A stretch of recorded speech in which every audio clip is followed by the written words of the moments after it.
Moi, j'ai connu le Centre de solidarité internationale par le biais d'un de mes professeurs du Cégep de Saint-Félicien. Lui avait reçu l'offre de stage par Sabrina et me l'a communiqué directement. C'est un programme de stage sur 6 mois. C'est des stages professionnels, donc pour des jeunes qui ont entre 19 et 30 ans, qui sont diplômés et qui viennent par ce stage développer leurs compétences professionnelles. J'ai hâte de découvrir la culture là-bas, la musique, les gens, les façons de faire. J'ai hâte de tout découvrir ces choses-là. Je suis très curieux et je sais pas trop à quoi m'attendre. J'ai jamais été en Amérique latine.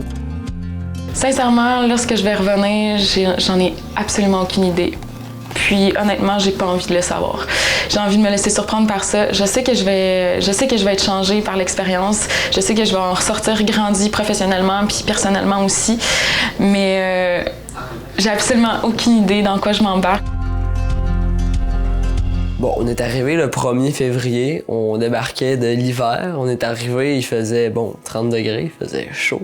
Ce qui m'a frappé le plus quand je suis arrivé en Équateur, c'est premièrement la langue, parce que quand tu parles pas la langue de l'endroit où tu arrives, ça pose certains défis, en fait beaucoup de défis par rapport à ta vie très quotidienne. Autour du repas, je pense que c'est là que les gens sont le plus accueillants et ils veulent vraiment le plus t'inclure. Les objectifs étaient vraiment de remettre le campement sur pied pour attirer plus de touristes et en fait générer des revenus pour les femmes. Durant mon mandat, j'ai pratiquement pas touché à l'agriculture durable, mais ça représente un peu ce que c'est un projet de coopération internationale. Il y a eu une entente avec le partenaire, il y a des discussions qui ont été faites, mais là, quand tu arrives sur place, les choses ont changé un peu, les choses ont évolué, tu te rends compte que le contexte est peut-être un peu différent, puis que finalement, il y a d'autres besoins auxquels, en fonction de tes études et ton expérience, tu peux répondre un peu mieux. Moi, c'est ça que je suis vraiment fier, là. On a vraiment starté quelque chose, puis on a on a donné le rythme au truc aussi pour que ça avance bien, pour que, donner une vision, que ça avance assez vite d'un coup pour que le monde ait une vision, puis que ça donne un peu de pep aux gens.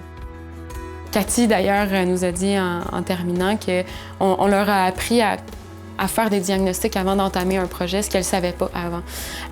Donc, je considère que ça, c'est un apprentissage que je leur ai légué. Le CSI nous a quand même laissé une latitude. Pour moi, personnellement, ça m'a vraiment permis de me débrouiller par mes propres moyens.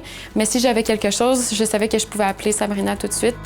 Je me considère assez débrouillard dans la vie, mais je pense que ça a encore poussé une coche de plus la débrouillardise, parce que tu apprends à naviguer dans des situations où des fois où tu fais vraiment avec les moyens du bord. Toute l'expérience que j'ai vécue, tous les défis, tous les bons coups aussi, m'ont vraiment permis de consolider ma confiance, je pense, en moi, envers mes capacités professionnelles et personnelles aussi.